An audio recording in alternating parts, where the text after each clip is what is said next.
Qarku i Vlorës në zgjedhjet e 11 majit kishte gjithsej 449 qendra votimi, ku qytetarët u drejtuan për të hedhur votën e tyre, ndërsa numri total i zgjedhësve në listë ishte 307.878, ndërsa numri total i zgjedhësve gra ishte 154.179.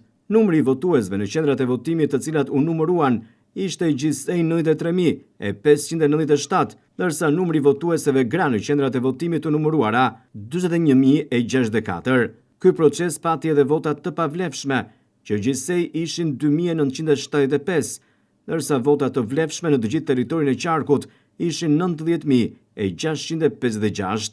Nëse ndalemi tek Bashkia e Vlorës, e cila është edhe bashki qendër qarku, e cila kishte 232 qendra votimi, numri total i zgjedhësve në listë ishte 160.424, ndërsa numri total i zgjedhësve gra në listë 80.579 dhe numri qendrave të votimit të numëruara 232.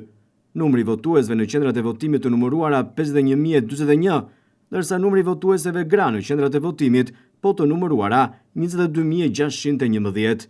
Në total, në teritorin e Bashkisë së Vlorës, vota të vlefshme në kutitë e votimit u gjetën 49.636, ndërsa vota të pavlefshme 1.424.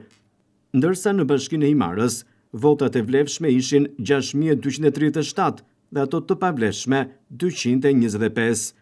Në Bashkinë e Delvinës, votat e vlefshme 4.345, ndërsa votat e pavlefshme 197. Në Bashkinë e Selenicës, votat e vlefshme 8.050, ndërsa votat e pavlefshme 239.